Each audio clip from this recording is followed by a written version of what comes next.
Arnala police station के area में बुड़ीज गांव, वहाँ पे 12 नवंबर को दिवाली के पहले ही दिन राइटर्स कंपनी की जो कैश वैन थी वो लेके उसका ड्राइवर भाग गया था।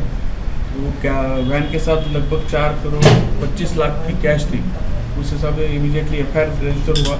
उन्होंने इमीडिएटली जो इन्फॉर्मेशन देने के बाद हमने स्टेट डीजी कंट्रोल, बाकी जो ठाणे सिटी कंट्रोल है, नई मुंबई कंट्रोल है, मुंबई सिटी कंट्रोल है, हमारे मीरा भाईंदर वसई आयुक्तालय के एरिया में पूरी जगह नाकाबंदी वगैरह लगाई थी। उसी दरमियान सुबह रात भर हमने ढूंढने के बाद सुबह के दरमियान हमें कल्याण नाका के पास वो गाड़ी ऐसे ही अनक्लेम्ड कंडीशन में छोड़ के वो भागा ऐसे लगा। गाड़ी हमने चेक की तो उसमें गाड़ी में से लगभग 2 करोड़ 33,60,000 रुपीज़ गाड़ी में से हमें रिकवर हुआ। बाकी की कैश लेके वो जो ड्राइवर है और उसके जो साथीदार है वो वहाँ से भाग चुके थे। उसके जो मेन एक्यूज है ड्राइवर, उसके नाम वगैरह हमें कंपनी से मिले थे, सब डिटेल्स भी मिले। उस आधार पे हमने इन्वेस्टिगेशन किया तो उसका एक फ्रेंड अक्षय प्रभाकर मोहिते ये भी एक केस में शामिल है।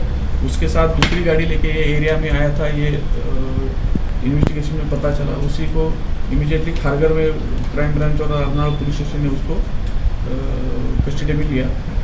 उसके इंट्रोगेशन में पता चला कि जो रोहित आरू है मेन एक्यूज, वो नगर बीड़ एरिया में उसके दोस्त लोगों के साथ घूम रहा है और उनके घर में छुप के रह रहा है, 2-3 फ्रेंड के घर में। उस हिसाब से इमीडिएटली अर्नाळा पुलिस स्टेशन और क्राइम ब्रांच की टीम गई थी। उन्होंने जो ग्राउंड वर्क किया, आसपास एरिया का सीसीटीवी वगैरह निकाला, रूट में से निकाले तो एक गांव में वो उसका होने की इंफॉर्मेशन मिली थी।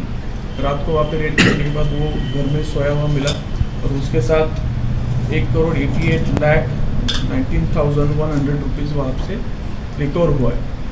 ये केस में लगभग 4 करोड़ 25 लाख में से लगभग 4 करोड़ 23,29,000 रुपये रिकवर हुए हैं।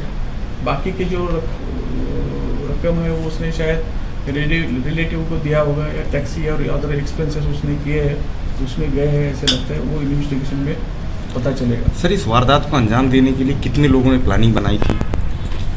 अभी तक इन्वेस्टिगेशन में 3 लोग हमने अरेस्ट किए। जो मेन वैन का ड्राइवर है रोहित आरू, उसको मदद करने वाला और यहाँ तक वो दूसरी गाड़ी लेके आया हुआ वो अक्षय मोहिते, और उसको रात को जिसने छिपाया था, जो कैश छुपाई थी, वो उसका जो फ्रेंड है वो चंद्रकांत गुलाब गायकवाड़। ये 3 लोग अरेस्ट है।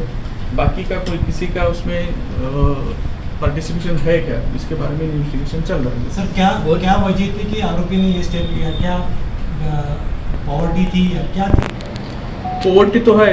आरोपी का अगर बैकग्राउंड देखा जाए तो ड्राइवर का काम करता है, घर में उसके 3 भाई है, उसके पिता नहीं है, तो हो सकता है कि पैसे के लालच में ये किया होगा उसने। 2-3 दिन पहले भी उन्होंने प्लानिंग किया था। उसमें से 2-3 फ्रेंड को उसने बताया भी था प्लानिंग करके कि तुम मदद करो, आप मदद करो, लेकिन उसमें से एक तो डिटेक्ट हो रहा है कि उसने उसको मदद की है। बाकी दोस्तों के बारे में हम रोल उनका क्या है वो चेक कर रहे हैं। बोली नाके से अकेला ड्राइवर लेके गया था कि तीनों साथ में थे? सर, बोली नाके से तो अकेले ड्राइवर ने लेके गया था। बाद में उसको कैश लेने में बैग में भागने में शायद दूसरे दोस्त ने मदद की है। उसके बारे में इन्वेस्टिगेशन चल रहा है। सर, आरोपी के बैकग्राउंड? आरोपी जो रोहित आरू है उसके ऊपर तो कोई अभी क्राइम नहीं दिख रहा है, कोई बैकग्राउंड नहीं है, फिर भी हम चेक कर रहे हैं उसके बारे में। सर, ये लूट के अंजाम देने के बाद उसकी आगे की प्लानिंग क्या थी? आगे का प्लानिंग यानी पैसा जो उसके पास था उसमें से कुछ रिलेटिव को देके उसके बचे हुए पैसे लेके वो लद्दाख या कश्मीर जाने का उसका प्लान चल रहा था। ऐसे प्राइमरी स्टेज पे है। फर्दर हम चेक करेंगे उसने कुछ टिकट वगैरह निकाला था, कहाँ का बुकिंग किया था कि वो चेक कर रहे हैं। सर, इसमें